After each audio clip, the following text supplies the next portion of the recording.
people like movies. People like movies for sure. Movies are fun, movies are cool, movies are an escape from reality. Everyone with the patience for them likes movies. But I do think there is a super strong distinction among types of movie watchers. I personally consider myself an avid movie watcher, a cinephile, if you will, probably to a point of fault.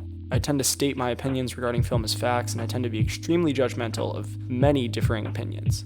I certainly think this is something I personally need to work on, but I also have a weird sort of pride for at least being able to form my own opinions on movies, even if they are extremely polarizing. Something that I don't appreciate nearly as much is defaulting to review sites. I'm your standard human, I'm flawed, and I'm sure I'm contradictory at times. I'll check a Rotten Tomatoes score before I watch a movie, but I'll give something a shot if it genuinely interests me, no matter what, 10 times out of 10. And when I'm done with that movie, I will always give it my own score. I'll be honest. However, I think we're in a weird time where it's just there's a near infinite amount of movies out there because of streaming services where everyone wants to watch something perfect right now, right away. And so they'll go check IMDb or Rotten Tomatoes or whatever. And if it's not above a certain score, they won't even give it a chance. I'll admit, I myself have even done this a few times, and it's a shame. It truly is, because this is not an issue that's always existed. Sure, film reviews would come out in a newspaper or on TV or whatever, but it wasn't just a binder of differing reviews averaged out and then given a grade before being shelved. I want to get down to the bottom of this annoying, weird issue, and I think the best place to start is review platforms.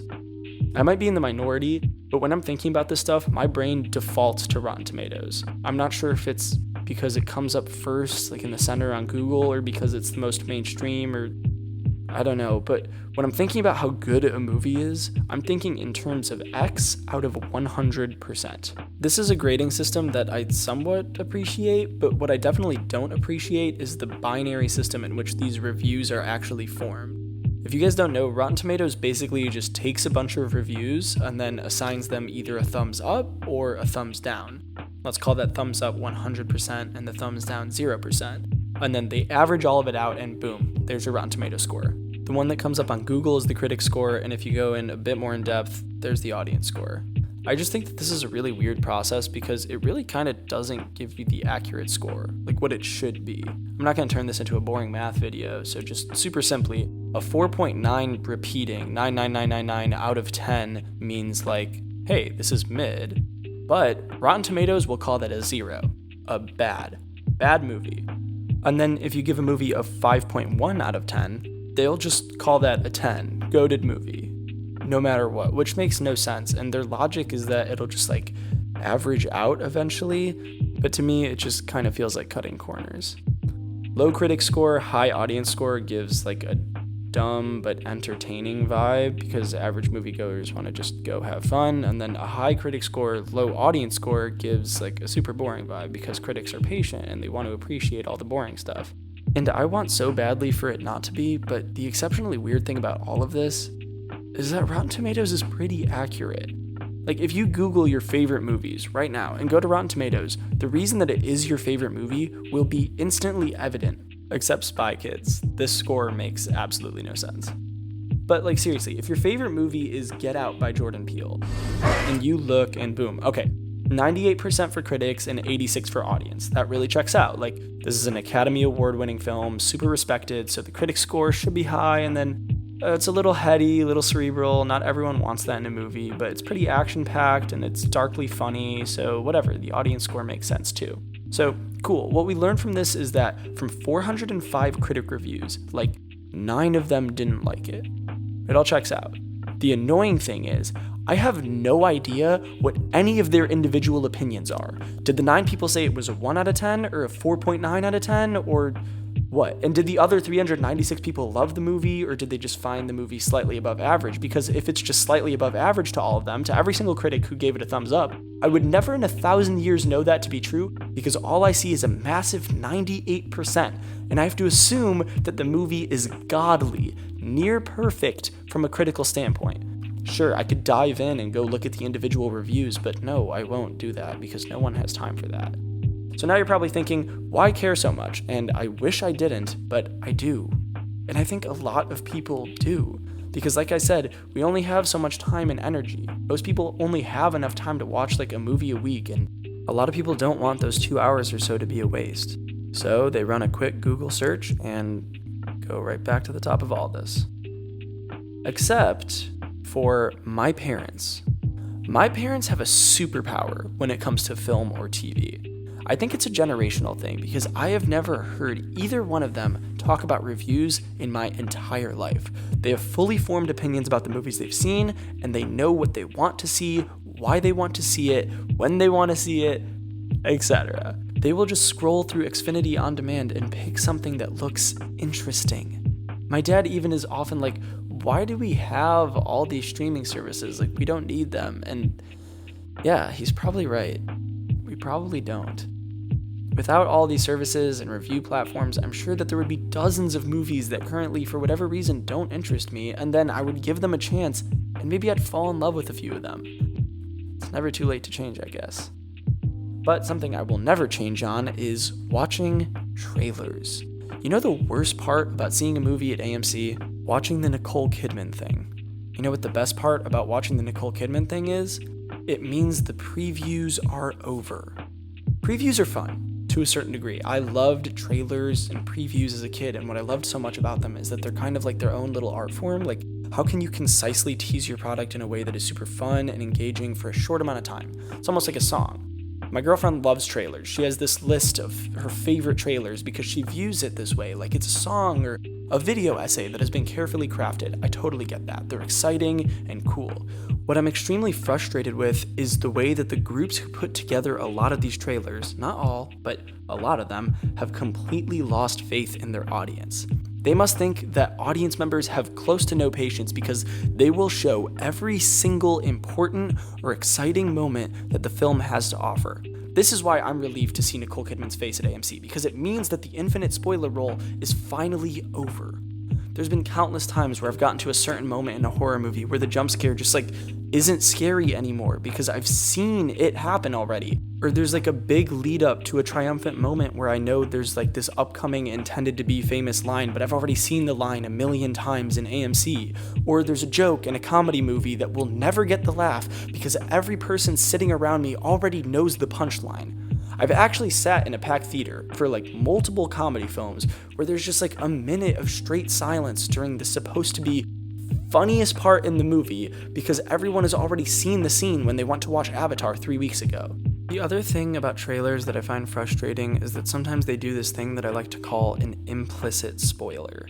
It's when you watch a trailer for a movie and, for example, a church bell rings 3 times. Okay, cool, right? Simple. Okay, you're watching the trailer, church bell rings 3 times. The issue comes when you're watching the movie, and then character A says to character B, oh, the church bell rings in this town every time a child dies. And then they introduce the main characters of the movie, and it's a couple, and they have 3 young triplets. And for the first 20 minutes of the movie, you see no other kids, and you haven't seen a bell ring. This is where I'm just on the edge of my seat, not because I'm engaged, but because I'm ready to leave the theater. There's either 2 possible things. 1, I'm correct in my assumption that the 3 little kids are going to die because of the implicit spoiler I received that I've already seen a bell ring 3 times and they made a big deal of it in the trailer. Or 2, I'm wrong and this is a fake out, but I've been thinking about it the whole time, looking for signs of a plot twist or waiting for the moment to happen to the point where I'm no longer immersed in the story. I don't even believe what I'm watching anymore. I'm thinking about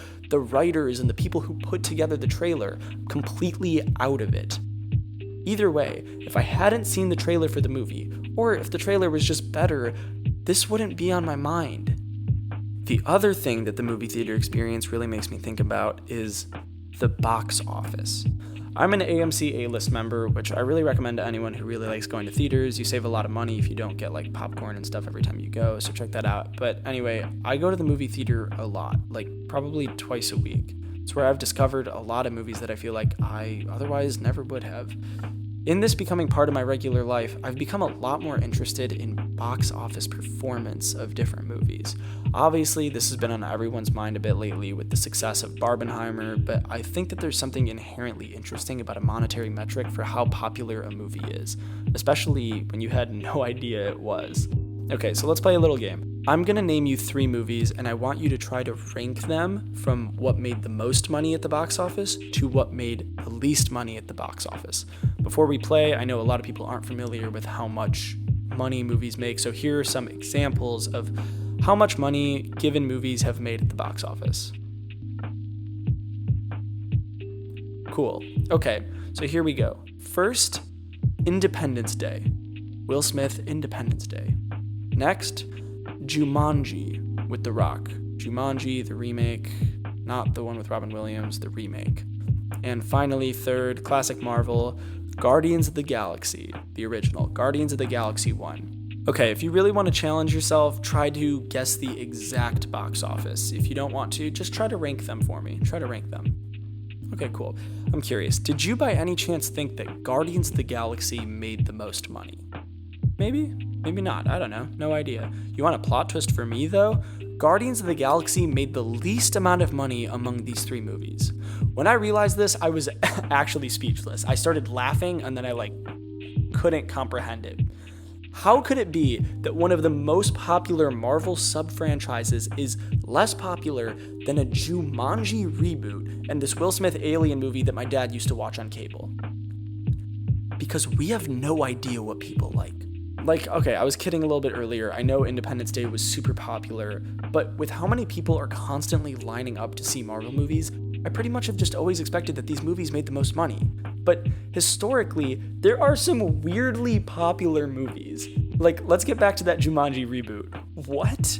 I don't remember anything about this movie. Maybe I saw a promotion once for it and I was like, oh, look, they're rebooting Jumanji with The Rock. But for it to make $1 billion at the box office, which is more than a majority of Marvel movies, both Deadpool movies, all the Thor movies, all the original Spider movies, I mean, that's just mind-blowing. That's when I realized I have no idea what's popular. I always thought that a movie got a lot of hype from promotion, and then people would go see it, and then word of mouth would boost it even further, and then it becomes like a blockbuster.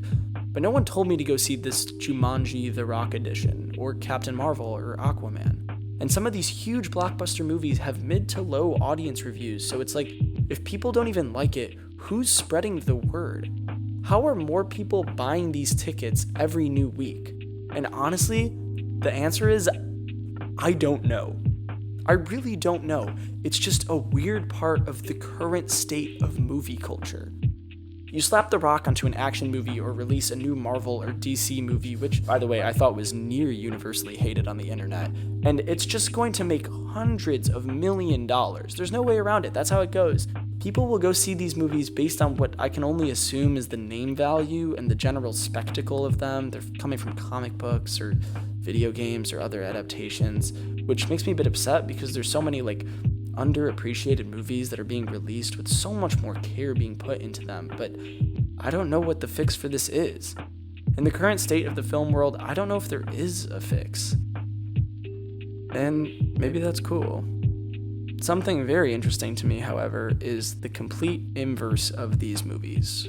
Whereas these movies are released and instantly incredibly popular for some reason that I will never be able to figure out, I find the delayed appreciation for cult classics something to be studied. It's so interesting. One of my favorite movies of all time is Fight Club, which I know is not very niche. I just have a great appreciation for it. I think it's ahead of its time. It looks incredible. Its humor ages well, and for the most part, it's just generally crafted beautifully. It's by my favorite director of all time, David Fincher. I really like this New York Times article where the headline reads, "Forget rule number 1, still talking about Fight Club." They call it the defining cult movie of our time, and for good reason. It made about $100 million at the box office, but it didn't really turn that crazy of a profit because of the high budget and promotion costs, and then it received mixed reviews. It's kind of heady, like we were talking about earlier, kind of cerebral, and it was just left for dead at theaters. But now, even though it's still a bit polarizing, it's one of the most famous and respected movies of all time. So how did that happen? It's because it attempted to change the game. Keyword attempted. That's really the only thing that matters here. A lot of movies strive to be memorable, and the one thing that I've noticed is that the movies that at least try to change the game are the ones that stand the test of time. They try to turn the status quo on its head. Let's look at 2001: A Space Odyssey, for example.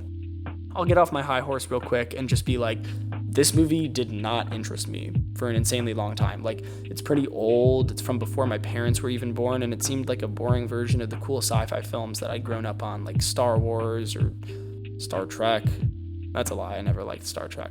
But then I watched 2001: A Space Odyssey, and when I watched it, I wasn't surprised at all. It was insanely boring, and nothing happened for 30 minutes, and I was pissed. And then I really started to appreciate it.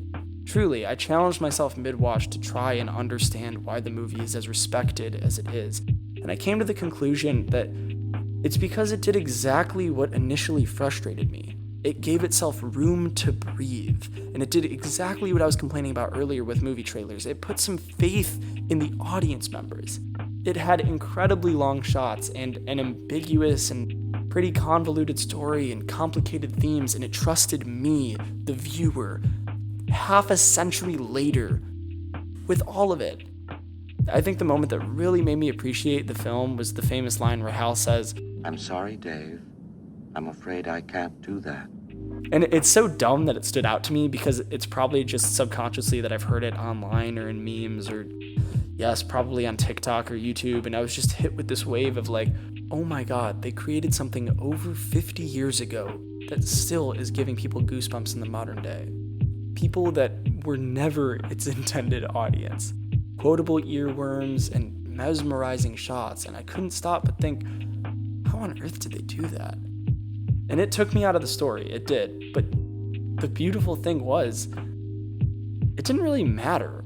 I wasn't really falling in love with the story anyway. I was falling in love with the technical aspects of the movie, the sound design, the visuals, the cinematography, the directing. It was perfectly executed. I was enjoying the movie more because I was thinking about, oh my god, how did they do this? It's so cool. I was appreciating it the way you appreciate a painting at a museum. Sure, a lot of times you have to stop and think about how it makes you feel, but other times you're just like, damn, this is beautiful. I started to think back to the opening thoughts of this video, and I was like, how would I rate this movie? You see, I normally take acting, writing, directing, sound, cinematography, how it makes me feel, all these little things that you'd probably see an Oscar award for, and I kind of just very loosely in my head give it a number, and I spit out whatever number feels right. But with this movie, doing that ironically didn't feel right. I realized there's no hard and fast rule for reviewing or rating movies.